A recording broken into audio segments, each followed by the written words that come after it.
Hi, I'm Bob Schrupp, physical therapist. Brad Heineck, physical therapist. And together we are the most famous physical therapists on the internet, Brad. In our opinion, of course, Bob. Brad, today we're going to talk about top 3 exercises that you can use for someone who has COPD, chronic obstructive pulmonary disease, or just basically these are breathing exercises you can use for anybody who's having some difficulty with breathing, or it's also a good one for relaxation. Sure. Believe it or not.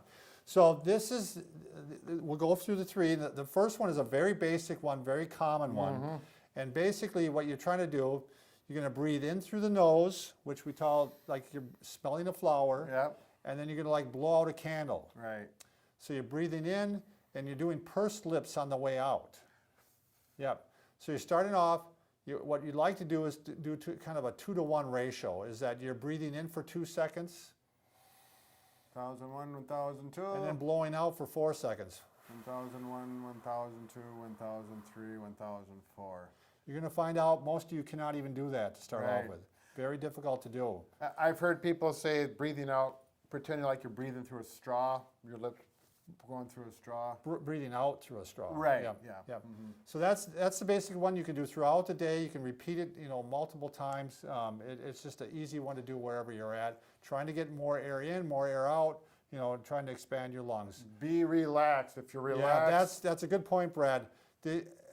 A lot of people get very anxious with COPD. Yeah. I mean, they're worried about the breathing, and honestly, they have a good reason to be.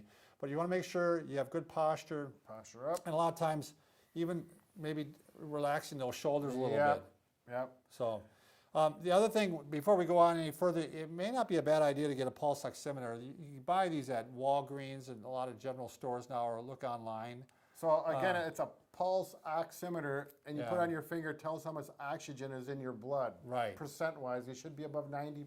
And it kind of gives you a little incentive because you can see, if you're at like below 90%, you can work on these exercises, and I bet you over time you will see that they will improve. So you can see the improvement. So Brad, do you want to show diaphragmatic breathing laying down? Sure. I'll grab a pillow for you. So diaphragmatic breathing, again, just like it says, from the diaphragm. And remember, the diaphragm, if you're not familiar with it, is in the rib cage, and it separates the rib cage from your abdominal contents, and it's a broad muscle, like a pancake, all spread out. And you need to learn. If you're using your diaphragm, you're doing a lot more efficient breathing. Right. So the best way to learn diaphragmatic breathing is first laying down. It's just a lot easier to do it. Now, in today's society, everyone's talking about having a flat stomach. Right. And that's the worst thing you can think about for healthy breathing. I read a whole book on this once. They talked about the whole concept of the social idea of the stomach. But you want to breathe out, you breathe in, and you have to be relaxed again.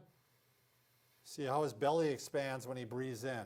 So the diaphragm is allowing the lungs to fill up by going down, and the stomach has to come up for that. And then. So you want to get accustomed to doing this first laying down, and then you're going to translate it to sitting up. And this is the kind of breathing you want to do all the time. Right. So you can put your hand on your belly even, and a lot of times it gives you the feedback. You want to see the chest moving very little when you do this. You might feel the lower ribs, but and you can do your in through the nose and out through the mouth yet, even with this type of thing. And it just goes against everything because right. It doesn't feel right, does it? Yeah, because you're going to get fat.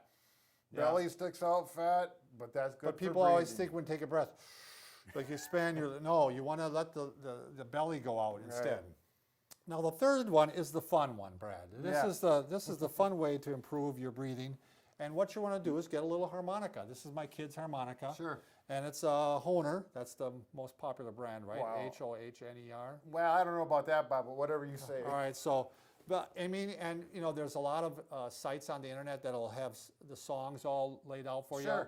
And what they usually do is you can create a note by blowing out, and you can create a note by blowing in. And so what they'll on the little songs they'll have B for blowing, D for drawing in. Okay. So you can start off just anybody can do this.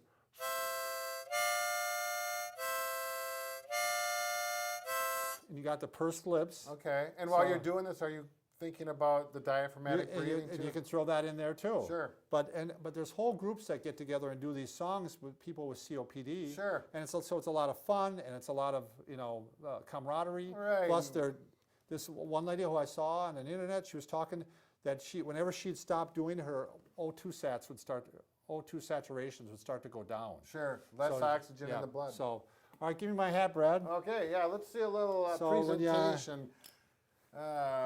He is the Right. entertainer.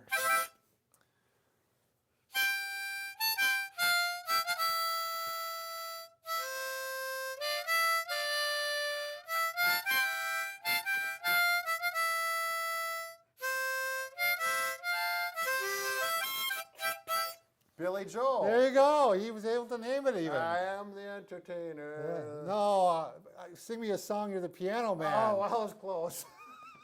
All right, thanks a lot.